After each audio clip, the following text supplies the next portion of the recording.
नमस्कार, मैं हूं प्रिया आपके साथ और आप देख रहे हैं चक्रव्यूह में चीन। चीन को भेदने के लिए लगातार भारत प्रयासरत है।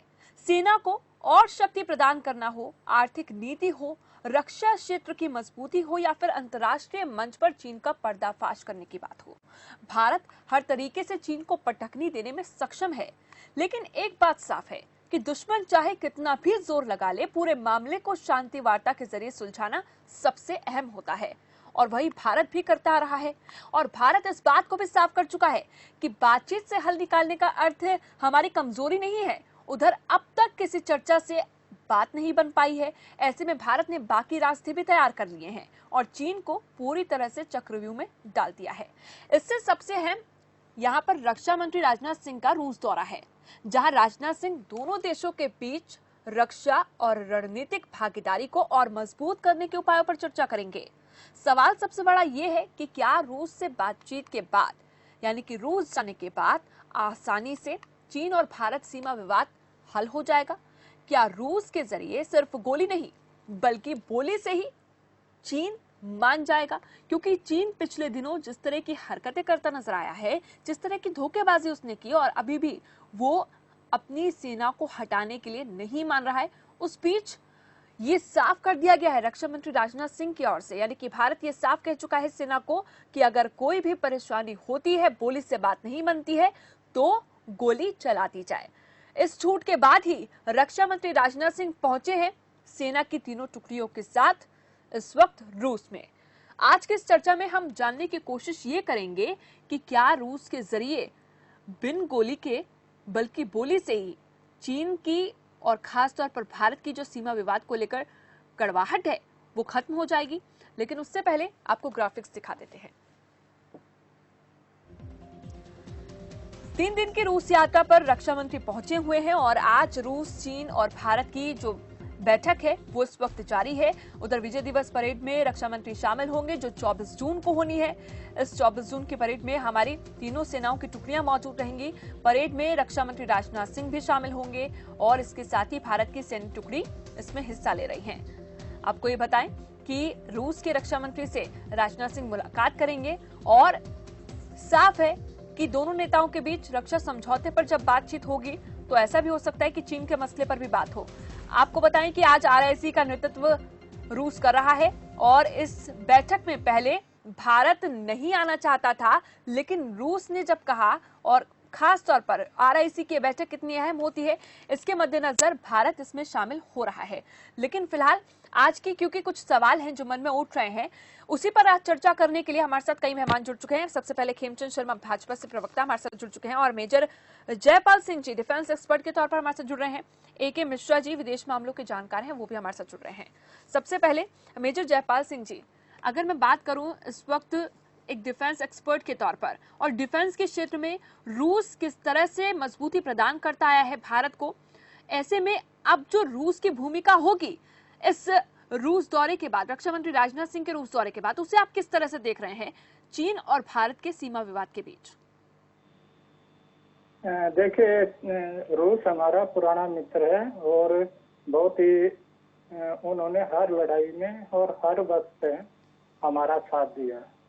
सबसे बड़े जो है, हम जितनी खरीद करते हैं डिफेंस की, सबसे ज्यादा रशिया से आज तक की है। तो दूसरी तरफ हम देखें तो हम वो बहुत बड़ा निर्यातक और हम बहुत बड़े उससे आयात करने वाले हैं और बहुत बड़ा हम फायदा रूस को पहुंचाते हैं, क्योंकि हमारे पास हथियार बहुत कम बनते हैं और मैक्सिमम हथियार आज तक हमने रशिया से लिए हैं। पीछे कुछ पॉलिसी चेंज जरूर हुई है कि थोड़ा बहुत दूसरे देशों से खरीदा है, लेकिन वो मामूली है।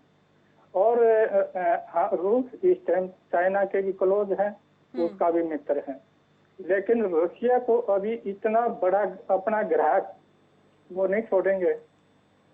ये छोटा मसला सुधर जाता है और वो हमारा साथ रशिया अगर नहीं देता है तो उसको पता है उसको कितना भारी नुकसान हो सकता है। हम दूसरे देशों से सामान खरीदना शुरू कर देंगे। और जो हमारी आज तक रशिया के साथ संबंध रहे हैं, बहुत ही अच्छी मैत्री और विश्वास के योग्य देश है।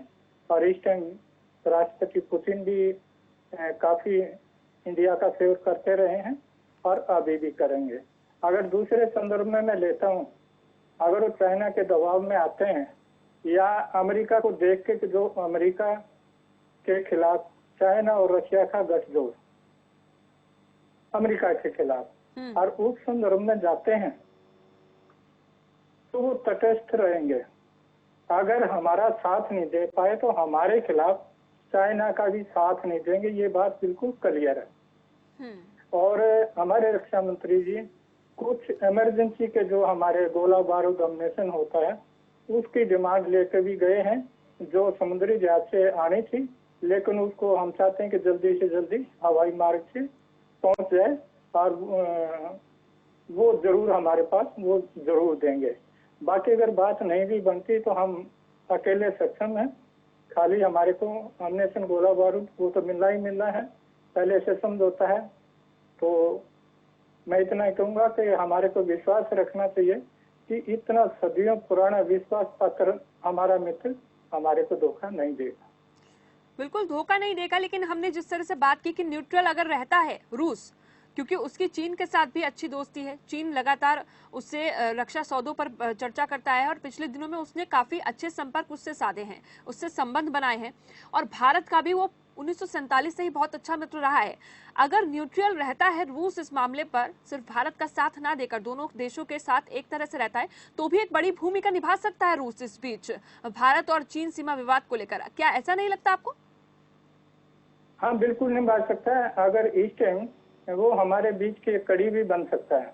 अब वहाँ जहाँ बात चल रही है, क्योंकि दोनों का मित्र है, तो दोनों को समझा बुझा सकता है और इस लड़ाई को टाल सकता है।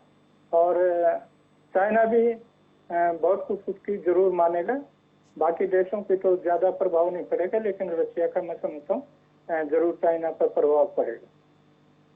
खेमचंद शर्मा जी, खास तौर पर सरकार के पक्ष की अगर मैं बात करूं तो सरकार इस वक्त ये चाहती है कि किसी भी तरह से डिफेंस के क्षेत्र में मजबूती मिले, और इसी बीच रूस से भी यही चर्चा हो रही है कि कल पुर्जों की बात करें हम, बाकी विमानों के, बाकी फाइटर जेट्स के, और साथ ही अगर हम बात करें S-400 की, तो वो जल्दी से जल्दी भारत आ सके, इन तमाम कोशिशों के साथ जो चर्चा है वो होनी है रक्षा मंत्री के साथ। लेकिन जो संतुष्टि है, क्योंकि इससे पहले ही ये भी कहा जा चुका है भारतीय सेना को कि अगर गोली से कुछ नहीं होता है तो गोली चलाने की छूट अब आपको है, और चीन भी पहले से नहीं मानता है जितने भी समझौते हुए हैं। उस बीच ये कितना माना जाए, क्योंकि बातचीत के जरिए तो चर्चा करने की कोशिश की जा रही है, विवाद सुलझाने की कोशिश की जा रही है, लेकिन रूस को आप कितना देखते हैं मध्यस्थता के तौर पर? क्या सरकार मध्यस्थता के तौर पर रूस को देख रही है?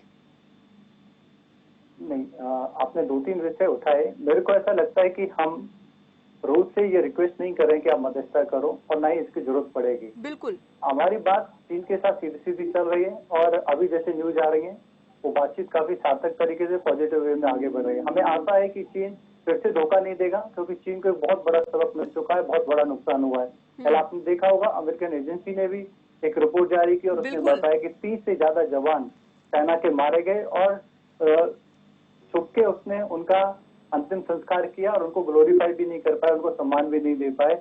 इतनी बड़ी बेइज्जती चाइना की बहुत समय के बाद हुई है, तो चाइना के लिए बहुत बड़ा सबक है। हमें पूर्ण आशा है कि जो बातचीत दोनों सेनाओं के बड़े अधिकारियों में चल रही है उसका सम्मान करते हुए, जो अप्रैल की पहले की स्थिति थी वैसी स्थिति मेंटेन हो गई। चाइना अपने आप को पीछे करेगा और चाइना अपनी हरकतों से बाज जाएगा। लेकिन अगर वो अपनी हरकतों से बाज नहीं आता तो हमारी सरकार ने अपने जो कमांडिंग ऑफिसर हैं, जो ग्राउंड पे कमांडिंग ऑफिसर हैं, जो ऑफिसर इंचार्ज हैं, उनको पूरी तरीके से एम्पावर किया है। आप डिसीजन लीजिए, और जोरदार तरीके से अगर चाइना कोई नापाक हरकत करता है, उनकी सेना कोई नापाक हरकत करती है, तो आप जोरदार तरीके से जवाब दीजिए। आप पे कोई रोक टोक नहीं है, जिस तरीके से आप जवाब देना चाहते हैं वैसे आप जवाब दीजिए। और आपको मैं बता दूं, इस समय पिछले 6 साल में सेना को एम्पावर करते हुए, बॉर्डर को एम्पावर करते हुए, भारत सरकार की मदद से लगभग 98% रोड बन चुकी हैं। अभी हमारी सेना की मदद के लिए हैवी इक्विपमेंट तेजी से बॉर्डर तक पहुंच सकते हैं। जो हैवी आप कह सकते हैं तोपखाने, जो और भी इक्विपमेंट हैं तेजी से सेना की मदद के लिए अवेलेबल हो सकते हैं, जो बिल्कुल पहले खेमचंद जी, पॉसिबल आपने नहीं था। जो शुरुआत में कहा कि अब चीन धोखा नहीं देगा, जितना बड़ा नुकसान उसको हुआ है, लेकिन रिपोर्ट में आपने ये भी देखा होगा कि प्री प्लान था सब कुछ चीन की ओर से, जो रिपोर्ट जारी की गई है। ऐसे में आगे भी ऐसा हो सकता है। हम भरोसा नहीं कर सकते चीन जैसे देश पर, जो मैं पिछले भरोसा कई नहीं कर सालों रहा, से मैंने धोखा जाहिर देता की। आया है। देखिए, मैंने भरोसा नहीं किया, मैंने एक जी। आशा जाहिर की। बातचीत चल रही है, बातचीत में हम लोग आशा ही जाहिर कर रहे हैं, लेकिन हम अपनी ओर से पूरी तरीके से तैयार हैं। अगर वो हरकत करता है तो उसका जोरदार जवाब दिया जाएगा। हम अपनी सेनाओं को और मॉडर्नाइज करने के लिए और इक्विप करने के लिए जो हमारे मित्र देश हैं, जैसे रशिया है, वहां से जो वेपन्स या फाइटर प्लेन ले सकते हैं वो लेने की कोशिश कर रहे हैं। जो हमारी सेना अभी भी 6 साल में जबरदस्त तरीके से मॉडर्नाइज हुई है, जबरदस्त तरीके से उनका एम्पावरमेंट हुआ है, लेकिन अभी भी हम उनको और एम्पावर करने के लिए पूरी कोशिश कर रहे हैं, ताकि किसी भी परिस्थिति में हमारी सेनाओं के पास कोई भी किसी भी तरीके की कमी ना रहे। और हमारी सेनाएं अगर 2 फ्रंट पे भी लड़ाई लड़नी पड़े, आपने देखा होगा चाइना तो शांत हो गया, लेकिन उसका मित्र पाकिस्तान अभी बॉर्डर पे फायरिंग कर रहा है, क्योंकि ये एक तरीके से कूटनीति, आप स्ट्रेटजिकल, ये लोग हमारे साथ गेम खेल रहे हैं। लेकिन भारत दोनों फ्रंट पे तैयार है, भारत दोनों फ्रंट पे जोरदार तरीके से जवाब दे रहा है। आपने देखा होगा गलवान वैली में भी चाइना को पीछे हटना पड़ा, अपने जो उसने टेम्परेरी बिल्कुल, क्योंकि बिल्कुल खेमचंद शर्मा जी, आपने पाकिस्तान की बात की। हालांकि पाकिस्तान की हरकतों से हर कोई वाकिफ है। इस बीच अब चीन ये भी कोशिश कर रहा है, पहले तो उसने नेपाल को अपने तरफ लेकर किस तरह से नक्शे की बात करनी शुरू कर दी। अब बांग्लादेश के साथ भी वो एक समझौता कर चुका है, ताकि उसको भी लालच दिया जा सके और वो भी भारत के खिलाफ खड़ा हो सके। और इसी तरह वो छोटे छोटे देशों को साथ में मिलाकर कोशिश करता है कि भारत पर दबाव बनाया जाए, लेकिन ऐसा होगा नहीं, ऐसा होगा नहीं। एक मैं आपका लूंगा, मेरे को ऐसा लगता है कि वो कोशिश कर रहा है, वो अपने पैसे और ताकत से कोशिश कर रहा है, लेकिन सभी देशों की जनता में उनके प्रति जबरदस्त विरोध है, जबरदस्त गुस्सा है। आपने देखा होगा नेपाल के कई गांवों पे भी चाइना ने कब्जा कर लिया, लेकिन वहाँ की जो सरकार, क्योंकि कम्युनिस्ट थिंकिंग की सरकार है, इसलिए चुप बैठी हुई है। बांग्लादेश में भी उनके प्रति बहुत अच्छा रुख नहीं है, क्योंकि बांग्लादेश में भी चाइना अपने सामान को डंप कर रहा है और वहाँ का जो मैन्युफैक्चरिंग यूनिट है वो पूरी तरीके से बर्बाद हो रहा है। बिल्कुल, अंतर्राष्ट्रीय मंच पर तो वो अलग थलग पड़ा हुआ हमेशा नजर आता है, लेकिन कहीं से कहीं तक भी वो बाज नहीं आता है। चीन की जो हरकतें हैं, जो धोखेबाजी है, वो पिछले कई सालों से सामने जाहिर होती रही। खेमचंद जी, मैं आपके पास वापस आऊंगी। इस वक्त विदेश मामलों के जानकार AK मिश्रा जी जुड़े हुए हैं हमारे साथ। AK मिश्रा जी, जी thank you Priya, thank you, स्वागत है आपका। और सबसे बड़ा सवाल यही है यहाँ पर कि युद्ध तो दोनों देश ही नहीं चाहते, लेकिन चीन ने जो स्थिति बनाई है युद्ध वाली, उस बीच भी लगातार ये प्रयास किया जा रहा है भारत की ओर से कि शांति वार्ता के जरिए कोई हल निकल पाए। लेकिन इस बीच जो भूमिका है रूस की, क्या वो बहुत बड़ी मानी जा सकती है? देखिए प्रिया, मैं आपको बताना चाहूंगा, मैंने पहले भी बोला था कि अब की बार चीन ने जो हरकत की है, तो कहावत हम लोगों ने ये सुनी है कि अपने पैर पे कुल्हाड़ी मारना, लेकिन चीन ने तो अपने गर्दन पे ही कुल्हाड़ी जो है मार ली थी। इसमें बात रसिया की नहीं है। अगर आप मीडिएशन का देखें तो कोई भी देश कर सकता था, या चाइना ऐसा काम करता ही नहीं था। चाइना को ये पता चल गया कि इंटरनल इंडिया की जो फौज है, उसके साथ साथ जो पॉलिटिकल नेतृत्व है, वो चाइना को जवाब देने में सक्षम है। हमारे जवानों की वीरता ने भी चाइना को जो है उसको असली आईना दिखा दिया कि तुम्हारी औकात क्या है। इंटरनेशनल प्रेशर के साथ अकेले भारत का जो इकोनॉमिक प्रेशर है चाइना के ऊपर, कि अगर हम ट्रेड वगैरह को डिस्टर्ब कर देंगे चाइना के साथ, तो चाइना की चूलें हिल जाएंगी। आप एक चीज हमेशा ध्यान रखिएगा, चाइना न कभी अमेरिका का मानता है, न कभी रूस का मानता है। और रूस में भी चाइना आया है तो अपना खुद प्लीज करके, रिक्वेस्ट करके आया है। उसने रसिया से रिक्वेस्ट किया है कि किसी भी तरीके से हमारा इंडिया का सेटलमेंट कराइए। चाइना की आप इंटरनल खबरें देखिए, जो देश अपने शहीद हुए जवानों के नाम तक नहीं बता पा रहा है, आप उससे क्या उम्मीद करेंगे कि वो युद्ध लड़ेगा? तो ये भारत की इंटीग्रेटेड स्ट्रेटजी है, डिप्लोमेटिक विजय है। मैं सरकार को और भारतीय सेना को बहुत बधाई देना चाहूंगा कि इतने अच्छे तरीके से उन्होंने इस चीज को टैकल किया कि शायद एक निरंकुश राक्षस जो है उसको पहली बार घुटने पे अगर कोई लाया है। लगातार आप ये देखिए, पिछले 30-40 सालों से इनकी जो है, 30-40 सालों से क्या, जब से चाइना आजाद हुआ है, इनकर्जन की इनकी पॉलिसी रही है। ताइबत को हड़पा, उसके साथ छोटे छोटे देशों के साथ कभी ये एक गांव हड़प लेंगे, कभी कोई 1 किलोमीटर का एरिया हड़प लेंगे। ये शैतान बच्चों वाली जो हरकतें हैं, इसके कान को उमेटने का काम हमारे जो है पॉलिटिकल नेतृत्व ने, राजनीतिक नेतृत्व ने, सेना ने और देश के 120 करोड़ देश की जनता ने मिलकर किया है। लेकिन ए.के. मिश्रा जी, आपने जो तमाम चीजों का जिक्र किया, उस बीच यहाँ पर स्थिति जो बनी हुई है कि हम चाहते हैं कि 2 मई वाली स्थिति वापस से बन जाए, जो इस वक्त एलएसी पर हम देख रहे हैं, गलवान घाटी में हम देख रहे हैं, जहां चीन डेरा जमाए हुए है और वो हटने का नाम नहीं ले रहा। अब भारतीय सेना भी ये कह चुकी है कि आप एक समय सीमा तय कर लीजिए, वो बहुत जरूरी है, और उस बीच आप या तो वापस चले जाइए या आप बताइए क्लियरिटी के साथ कि आखिर क्या चाहते हैं आप। ये बहुत जरूरी है, इस वक्त ये हल होना बहुत जरूरी है, क्योंकि नजरें गड़ाए हुए हैं किसी भी तरह से कि कुछ क्षेत्र किस तरह से चाइना के ऊपर नजरें बनाई जाए उस पर नहीं करना है, पहली चीज। दूसरी चीज देखिए, आप ये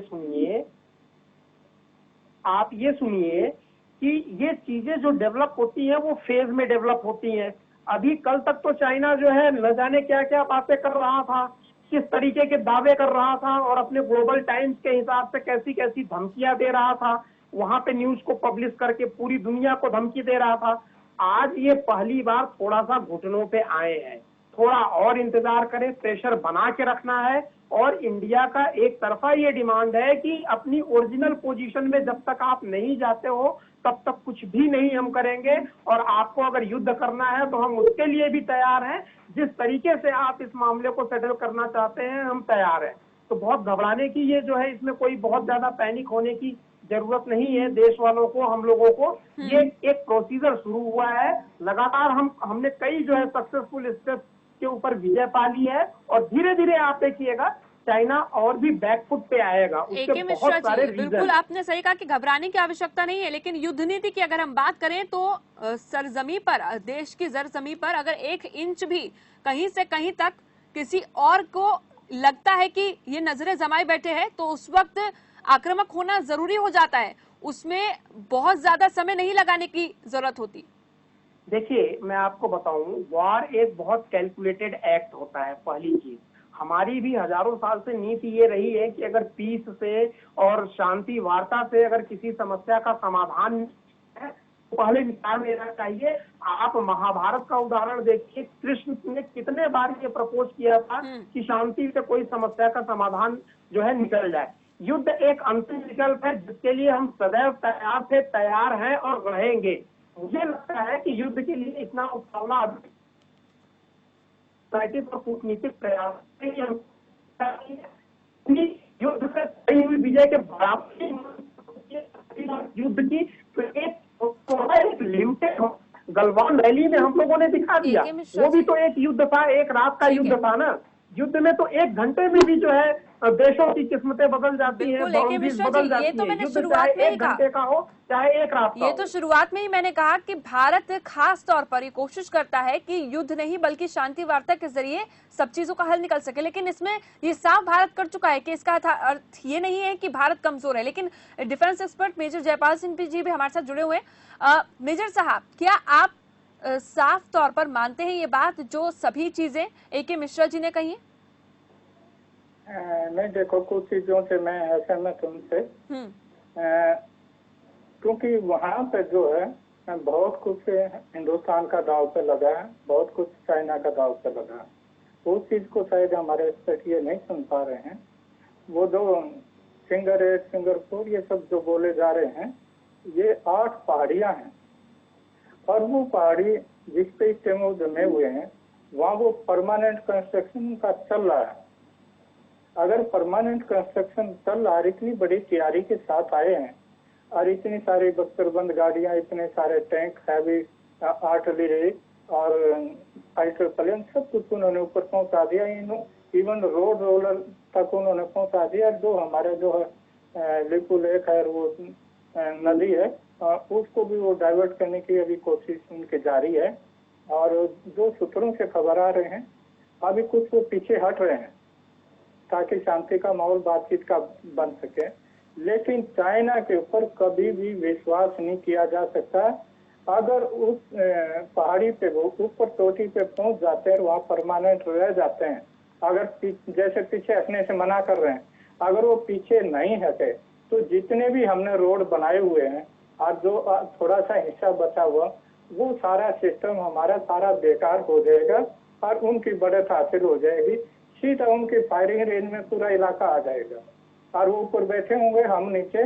तो रोड हमारा होते हुए भी जो गाड़ियां, जो आदमी वहां से निकलेगा तो सीधा फायर जब मर्जी उसको बंद कर सकते हैं। दूसरा, अक्साई चीन, जिसको अक्साई चीन बोला जा रहा है, वो हमारा लद्दाख का एरिया है, लेगा लद्दाख का एरिया, जिसको अक्साई चीन ये लोग बोल रहे हैं। अभी वो उसका दाव पे लगा हुआ। अगर हमारे रोड और सारे हमारे हिसाब से कंप्लीट हो जाते तो हमारी बढ़त हासिल हो जाएगी। तो उस हालत में जिस हिसाब से वो तैयारी करके आया हुआ है, और उसके बाद बातचीत के दौरान उन्होंने जो आर्मी का अपना एक्सरसाइज किया है, वो लड़ाई के लिए एक्सरसाइज किया है। इस बात को समझना चाहिए। ये एक रणनीति होती है, जब आमने सामने सेनाएं आ जाती हैं तो उसका फायदा उठा करके अपनी अपनी सेना युद्ध अभ्यास करती, युद्ध की एक्सरसाइज करती हैं, और वो एक्सरसाइज कर चुका हमने अभी तक नहीं की है। दूसरी बात, हमारी सेना मजबूत है, मैं मानता हूं, लेकिन मजबूत तब है आप वो जो है वो भी लगे रहे पीछे से। जितनी हमारी तैयारी होनी चाहिए वो तैयारियों में हम ढील ना बरतें। 25 लाख आपके पास इस टाइम भूतपूर्व सैनिक बैठे हुए हैं, उनको भी आह्वान करें, उनकी भी तैयारी शुरू करवाएं, ताकि जरूरत पड़ने से अपने अपनी यूनिट रेजिमेंटों में, अपने अपने कोरों में जाकर वो लड़ाई के अग्रिम मोर्चों पे भाग लेने के लिए तैयार रहें।